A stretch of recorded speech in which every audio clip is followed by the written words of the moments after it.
Hola a todos, en el video de hoy vamos a hablar de la farmacología que involucra a la histamina. Específicamente vamos a hablar hoy de los antihistamínicos anti-H1. La histamina es una sustancia que participa en diferentes situaciones fisiológicas, participa en procesos inflamatorios, en anafilaxia, en la secreción de ácido gástrico y también participa como neurotransmisor. La histamina básicamente cuenta con cuatro receptores.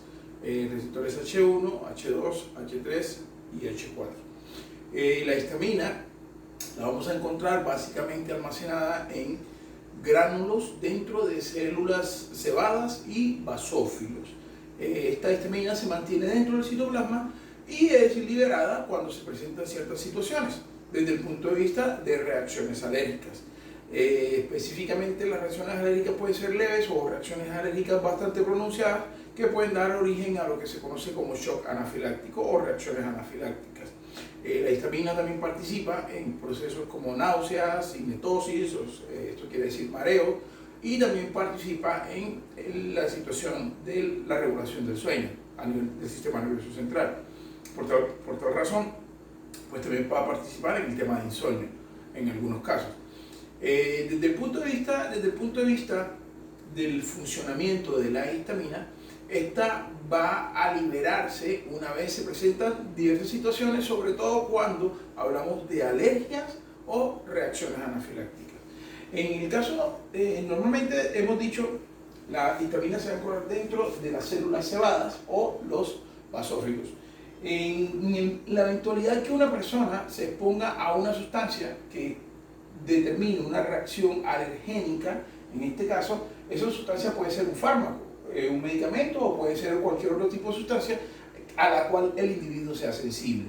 En ese caso, la sustancia va a interactuar con unos receptores de membrana que van a ser básicamente inmunoglobulina E. Esa inmunoglobulina E anclada a las células cebadas o a los basófilos va a desencadenar, una vez la sustancia que va a generar la reacción antigénica interactúa con la inmunoglobulina E anclada al basófilo o a la célula cebada, va a desencadenar una cascada interna que termina en la liberación de histamina. Esa histamina, una vez está circulando en el torrente sanguíneo o en los espacios intersticiales, va a entrar en contacto con otras células y van a reaccionar con receptores H1. Estos receptores H1 los vamos a tener en diferentes órganos, pero en el caso de los receptores H1, para el video de hoy vamos a hacer más énfasis en lo que refiere a vasos sanguíneos y tejido y musculatura lisa. En el caso de los vasos sanguíneos va a generarse una respuesta cuando esta histamina interactúa con los receptores H1 de la musculatura lisa de los vasos sanguíneos. El fenómeno que se da es vasodilatación, lo que quiere decir que el vaso estaba en un tono adecuado y posteriormente pasa a una dilatación.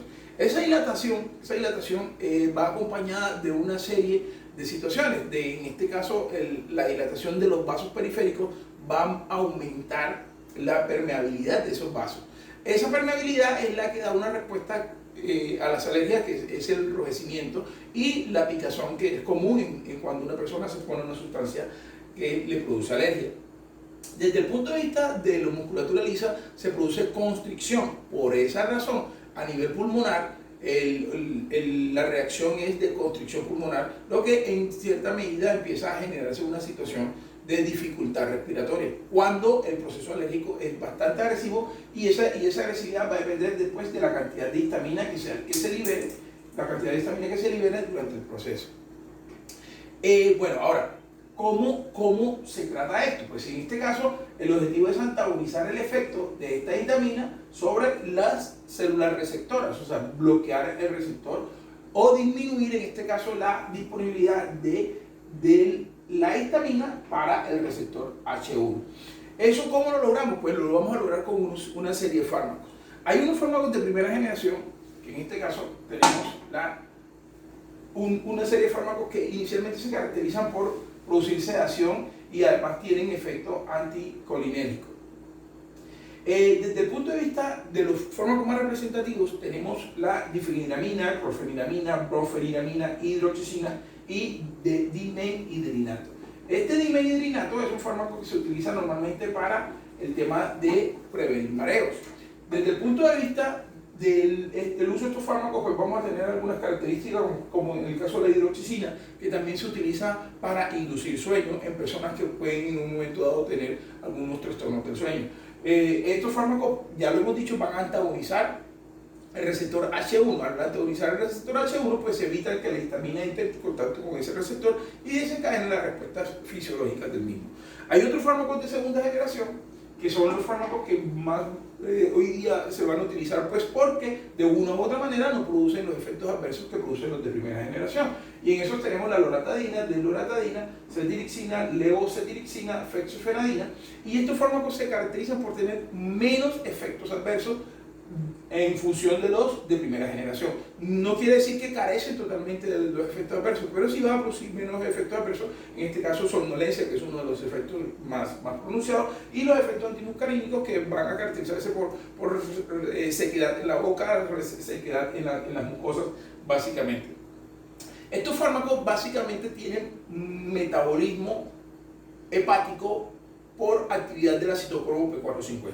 Por tal razón es importante tener en cuenta que el uso concomitante de estos fármacos con otros fármacos inhibidores de esta misma enzima, como es el caso de los macrólidos y el ketoconazol, pues van a generar un aumento, sobre todo en los de primera generación, en las concentraciones de primera generación, sobre todo en las concentraciones de esos fármacos.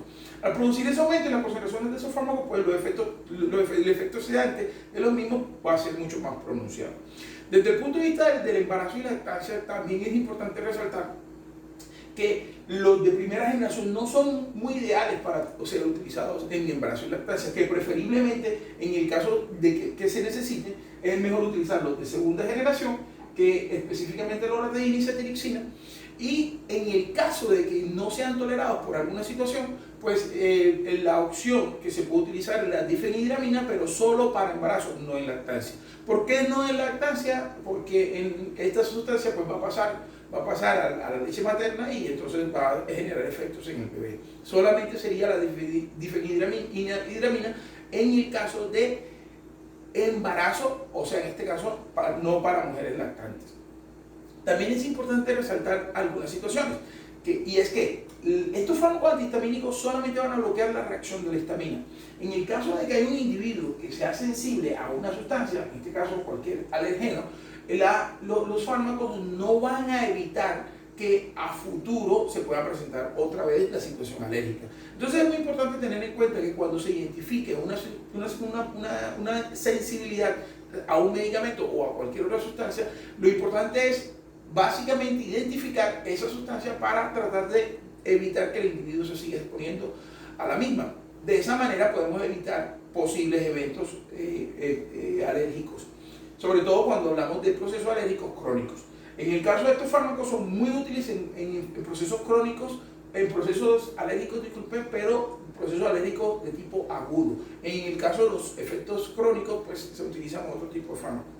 Es importante resaltar que la información